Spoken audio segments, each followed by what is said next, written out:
Okay, well, why don't you speak your mind then? What's? No, I'm agreeing with you. Look, we had a unique dynamic in Wisconsin here, and I think that a lot of the national media, which, by the way, does not know how to cover politics. They cover it as sports. If they rose to the level of sports, there are a lot of honorable sports writers who can actually give you some insight. Oh, yeah. I'm afraid it's not even there. Yeah. So, the fact is that we got a lot of national media going, oh, well, Scott Walker, he won it. He secured it. Yeah. And you'd think that there was just a rout yesterday. It wasn't a rout. As you said, 2 Wisconsin state senators defeated because they voted with a Republican governor in favor of anti-labor legislation.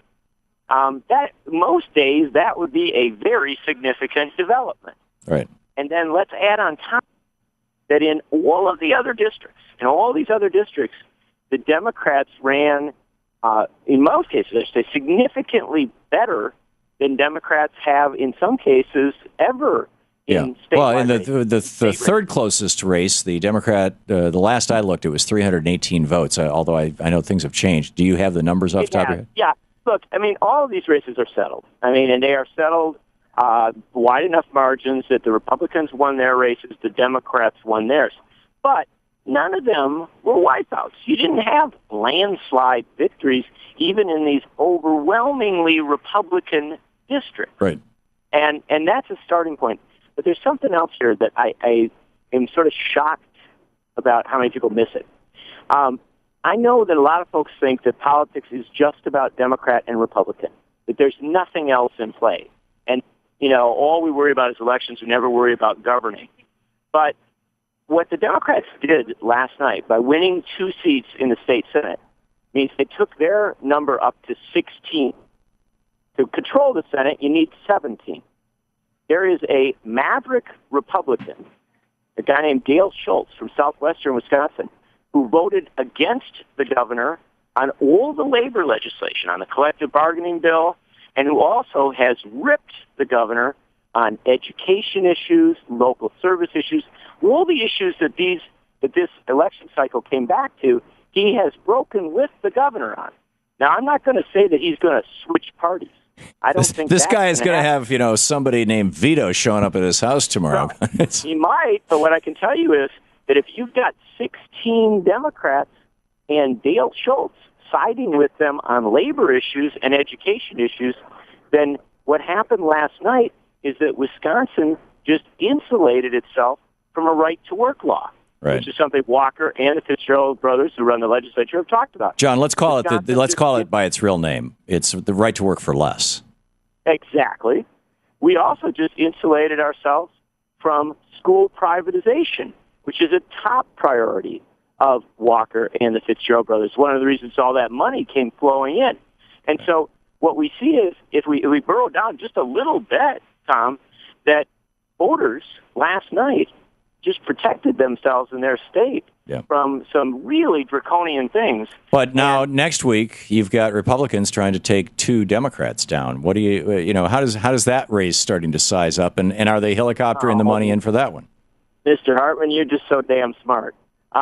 Look, the bottom line is that those races in northern Wisconsin, right up by the Michigan border, and in southern Wisconsin along the Illinois border, 2 Democratic senators who are facing challenges have just become absolutely critical races because the Republicans realize what I just told you, that Dale Schultz is a problem for them, that they have a renegade Republican who might side with the Democrats on some of their most critical issues.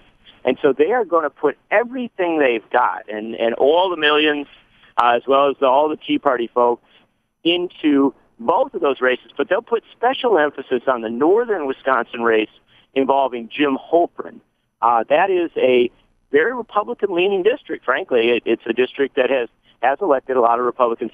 Holprin historically has held it based on his personality and his just down-home, very grassroots style. And he's running a good campaign up there.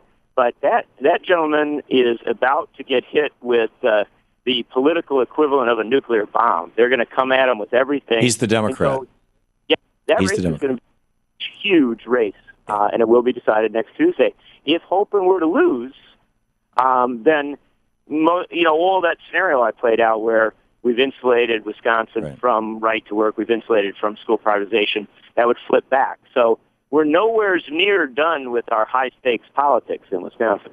No, and here's the problem. You got David and Charles Koch sitting around in a room going, okay, I'll write $20 million for this. Take the guy out. Oh, yeah. I mean, it's like a scene out of The Godfather. And the fact of the matter is that most voters are fairly low information voters, and the political advertising does work. And typically, whoever runs the most advertising, spends the most money, wins the elections. And how do you go up against somebody who can write a $100 million check and not even notice it? It's less than a day's revenue. This is, it's the absolute damning reality of our contemporary political moment. Thanks to the Supreme Court. Right. And that this is, I think we've spoken about it before. Your listeners are smart enough to know about this example of Spain before World War II. Hitler and Mussolini came in to test their weapons. Yep. I'm not comparing Hitler and Mussolini to the Koch brothers, but what I am saying is that they're testing their weapons in Wisconsin, getting ready for the big war, which is 2012. Absolutely. People should be very focused on what's going on in northern Wisconsin. Yep, absolutely. I wrote a piece about this. You can see it at Common Dreams and ThomHartmann.com. John Nichols, The Nation. Thanks so much, John. You're listening to the Thom Hartmann Program.